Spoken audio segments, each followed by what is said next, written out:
said Media, thank you very much for joining us in this MSJ press conference, our very first for 2015. Let me take this opportunity on behalf of the MSJ to wish both the members of the media, very hardworking media workers, and of course all of Trinidad and Tobago, the very best for 2015. 2015 is going to be a very challenging and dynamic year indeed.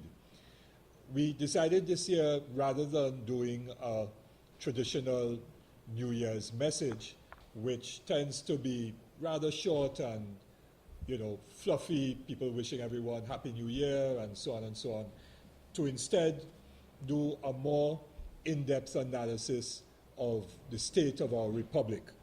And therefore, we are issuing this statement today, which is entitled, "The Challenges Facing Trinidad and Tobago as we enter 2015. The year 2015 is upon us, and many citizens are no doubt viewing the coming 12 months with a mixture of both anticipation and trepidation, given the very many events and occurrences of 2014. Indeed, those events have set the stage for what is to come this year. In many aspects of our national life, the signs for the future do not look good, given what took place in 2014. Citizens will not feel any safer or more secure in 2015, since in 2014, more and more we saw brazen criminal acts being committed without anyone being arrested, far less convicted for the offenses. Examples of this are the cocaine in juice cans case, where more than $600 million worth of cocaine left Trinidad and Tobago in juice cans, and a year later not a single person has been arrested. The murder of Senior Counsel Ms. Dana Sitahal 9 months ago, and Ms. Sitahal, of course, being a former independent senator and very high-profile attorney at law. Statements were made by the Acting Commissioner of Police and the Minister of National Security immediately after her murder that this was going to be a top priority case and that the perpetrators of this heinous crime would be brought to justice. 7 months later, nobody has been arrested. The lack of accountability and transparency, about which many citizens are distressed, will continue well into 2015, since in 2014, none of the investigations into the many allegations of misbehavior in public office and/or straight-out corruption have been concluded. Examples of this were the $400 million plus life sport scandal, in which, in just one aspect of this, $34 million was awarded in a contract to one person who did not a stitch of work, but nobody has been penalized, while other high-profile cases, from Calder Heart to the Beetham Wastewater Project to Email Gate and Prison Gate, are being dragged out with no end in sight, thus leaving citizens no closer to knowing if wrongdoing took place and who, if anyone, was culpable. The courts are clogged with cases. Matters take years to be completed, and many more crimes that go before the courts, in fact, never even reach the court. All of this leads to a culture of impunity in which the entire justice system is seen to be broken. The confidence of citizens in the system has been further undermined by more than 45 killings of young men by the police in circumstances which have necessitated investigation by the Police Complaints Authority. More than 25 of those killings provoked protests by various sections of the community. We ended 2014 with the economy in serious trouble, and this will deteriorate further in 2015. Since June of last year, the price of oil has fallen by 50% and is now below $54 a barrel. This has also resulted in falling prices for natural gas and a number of this country's major export products, methanol and ammonia. The government's budget is in serious trouble, and the projected deficit of $4.5 billion will increase significantly with a resultant increase in the national debt. This debt will have to be paid by future generations. Furthermore, the decline of prices of our main export sector will make it even more difficult for citizens and businesses to get foreign exchange, since the energy sector contributes more than 90% of our foreign currency earnings. This is on top of the mess that the central bank governor made made last year by changing the system of allocation of foreign currency in the market. The majority of the business sector has lost confidence in the government's ability to properly manage the economy. For example, the Point Lisa energy producers of downstream products have openly criticized the government's failure to deal with critical natural gas shortages. Petrotrin is in a state of collapse and is in a state of disaster management. Most business chambers have criticized the central bank's handling of the foreign exchange situation. Massive capital flight is taking place, and all complain about the impact of crime on their businesses.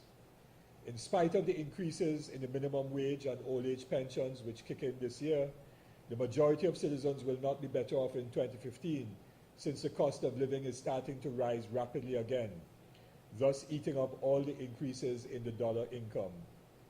In addition, with the developing crisis in the economy, we will likely see in 2015 workers being retrenched in a number of sectors.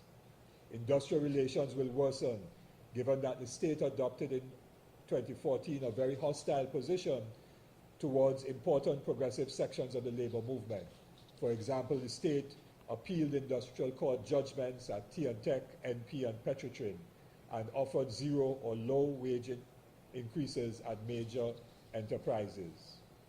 The agricultural sector is in disarray. The Caroni Green project has failed. Food prices are once again increasing rapidly. And the government was bold-faced enough to boast when it opened up its most recent HDC project that it was happy to place houses before food when they bulldozed farmers' lands in 2011. At the end of 2014, the country was deeply divided and polarized, and everywhere citizens expressed concern about corruption and the abuse of power. We cite just a few examples. The UNC government has been using all manner of spin and public relations in a failed effort to present an image to the country that it is for good governance, inclusion, and accountability. The exact opposite is the case.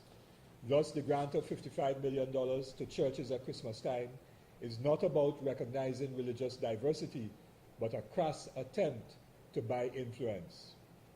The Prime Minister's Christmas billboards were not about Christmas greetings, but the use of state funds for electioneering. The giving of toys cannot be acceptable if there is no accounting for the sources and quantum of the donations. Giving gift vouchers to select journalists is wrong. Allegations of corruption hang over virtually every contract awarded, from Beetham wastewater to the QREP interchange. The UNC has taken governance to its lowest level, where every action of the government has only one objective, that of winning an election and staying in power by any means. In so doing, they are trying to corrupt every institution and buy support from as many citizens as possible. All of the above point to the central challenge facing Trinidad and Tobago as we enter 2015. The post-independence institutions of state are not working. The justice system is broken and doesn't deliver justice for all. The institutions of parliament and cabinet exclude people from decision-making and allow for abuse of power.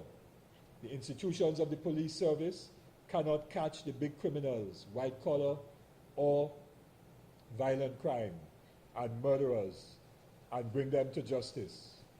Corruption flourishes under the very nose of the system set up to maintain integrity in public life. The education system fails most of our children and our youth. The healthcare system is in shambles. The economic system is creating more and more inequality, and injustice abounds. Half of those who work are barely earning enough to keep their body and soul together. How do we escape this crisis? Firstly, by admitting that we have a problem.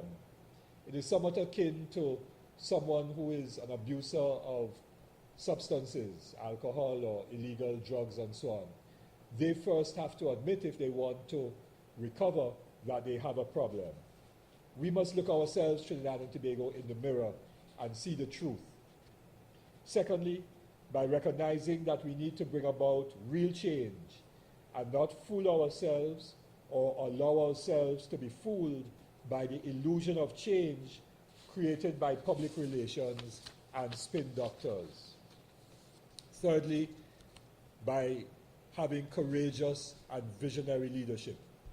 This country needs leadership that has a clear vision to create a society that is just, fair, non-discriminatory, and equitable. We need a leadership that could offer hope to the hundreds of thousands of our citizens who do not feel themselves to be an integral part of Trinidad and Tobago. We need a leadership that provides a common vision around which consensus can be arrived at throughout the length and breadth of Trinidad and Tobago. This is what the preamble to our Constitution mandates, but which has long been abandoned by past and present governments. The MSJ's political positions are consistent with what we think is necessary for Trinidad and Tobago at this time. We have demonstrated that we are prepared to speak truth to power. We have stated very clearly that what is needed is a revolution of the mind, so that collectively citizens can break free of the existing political culture of ethnic-based politics, of being caught up by the eat-a-food syndrome and trapped by the web of lies and half-truths spun by the traditional parties' PR people.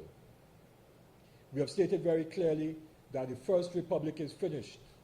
The institutions of state created by the Republican Constitution of 1976 cannot deliver on the promise of the preamble to that Constitution. We therefore need major reform to bring about the Second Republic.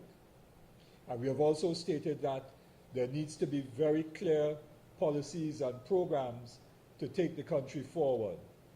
No glossy manifestos which are forgotten after elections can point the way forward.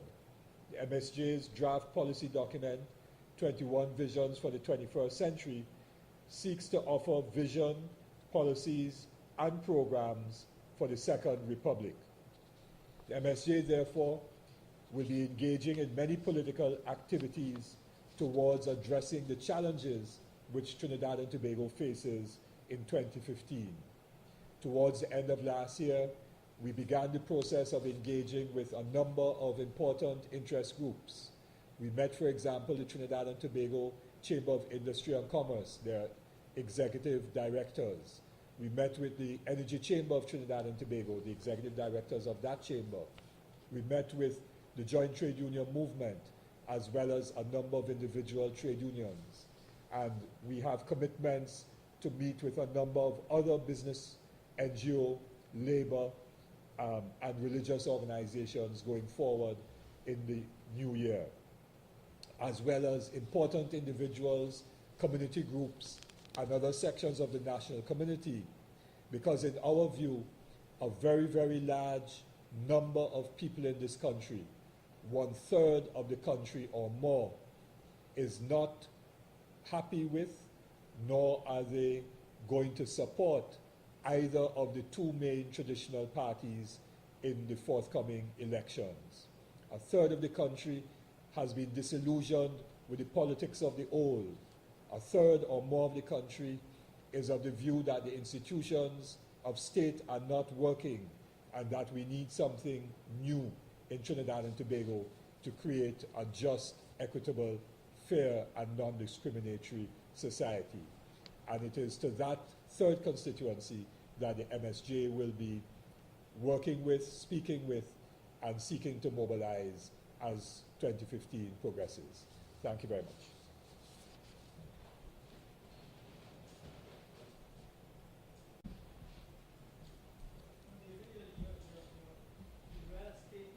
Yes.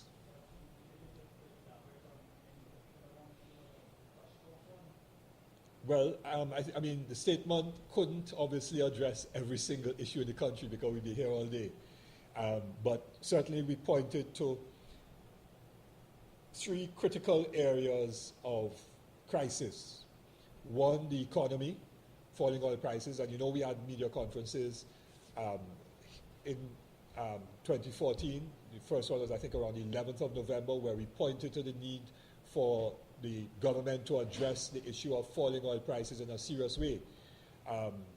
November, December passed without any such serious statement being made. The Prime Minister is going to make a statement later this week, but that is way too late, and it demonstrates the failure of leadership of the government, because that statement ought to have been made in November. We've had contradictory statements.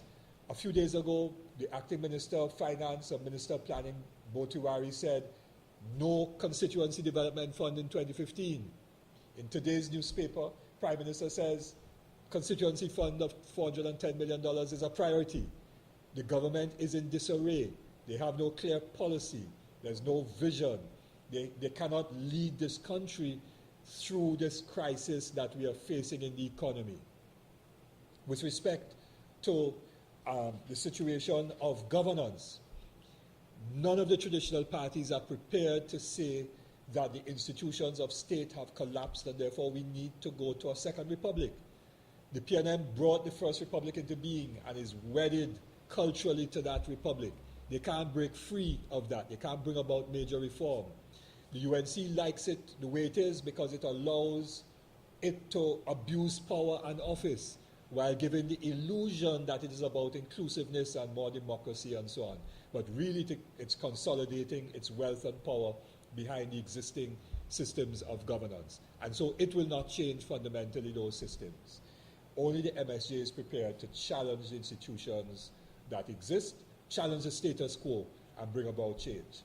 With respect to crime and violence, we are prepared to tackle that in a very fundamental way, from the issue, as we identified in our policy document, for lie detector tests for every member of the protective services, every person in Board of Inland Revenue and Customs and institutions like that, to ensure that we have persons who are not prey to being corrupt. We're prepared to engage in major reform of the services to ensure that we get the kind of investigative power behind the Police Complaints Authority, behind the Financial Intelligence Unit, to enable perpetrators of wrongdoing to be brought to justice. So none of the other parties are talking about that. So the statement suggests major areas of collapse, and we are saying that fundamentally the country needs strong, visionary leadership that is clear about the problems and how to bring about solutions.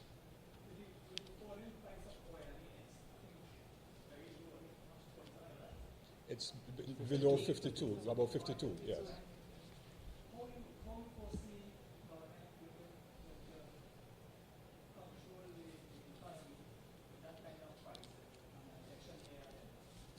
Well, the Prime Minister has made certain statements that they're not touching this, they're not touching that, and so on.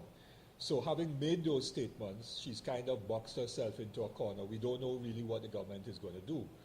We, for example, would propose that the Debe to Mondesir Highway not be completed, and that alternative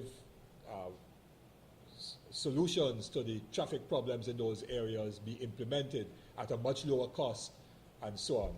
And that would be a significant saving because that project is being funded completely out of government recurrent expenditure. Secondly, all of the 10%, 20%, 30% kickbacks that are happening throughout government procurement, if that was to come to an end, there would be very significant savings as well. If there was a reduction of the number of special purpose state enterprises and the delivery of goods and services returned as it ought to be to the public sector with a professional cadre within the public service, properly remunerated and so on, that will also save this country significant amounts of money. And there are others. We would, for example, go after all of those people who don't pay taxes. And we have estimated that there's more than $10 billion a year that is not collected, $10 billion a year that is not collected in income taxes. We would go after that. So there are very many ways for the government to deal with the problem, but we don't see the government tackling the problem in that kind of holistic way. Instead, they will fudge it and fiddle, and as a result of that, the country will go further into crisis.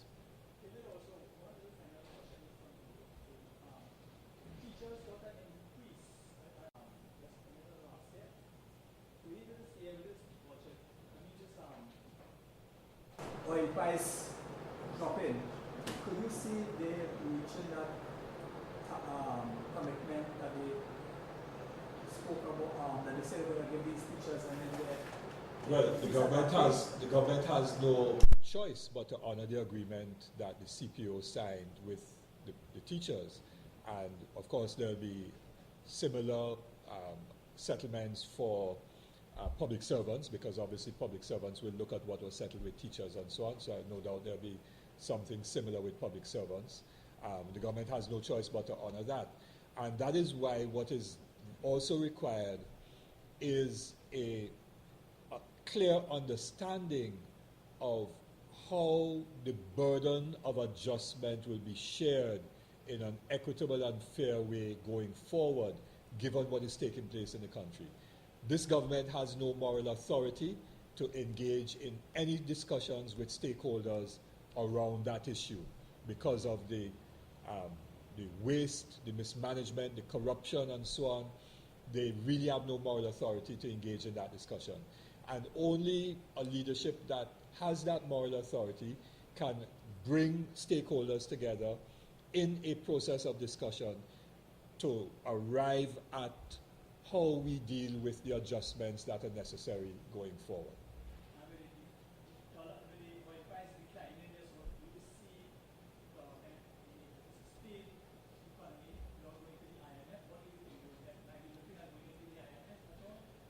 If the government botches it, then sometime in the future, not this year or next year, but sometime in the future, we could very well end up on the IMF's doorstep. But it depends on the decisions that are made today. And therefore, if we bungle and fudge and fiddle and botch it, then the government will take us down that road.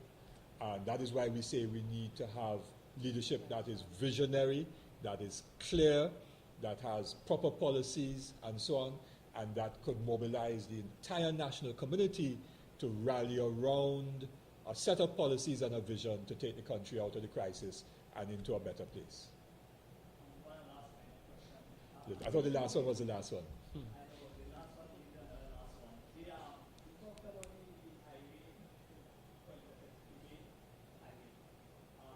Regarding, I know Dr. Kulas, I think you as one of the persons council. Did you have any meeting with him within the last week or so as regarding the meeting with Dr. Carson Charles? Are you going to be one of the people in that meeting where they requested a meeting with Dr. Carson Charles regarding the dispute? Because it's looking like they want to mediate if that diversion of the highway will happen. Are you part of that team? Tell us a little more if you are. No, I was not present when Dr. Kulblas Singh and some other members of the HRM met with Dr. Charles and NIDCO. And I don't expect to be part of the team meeting with Dr. Charles going forward.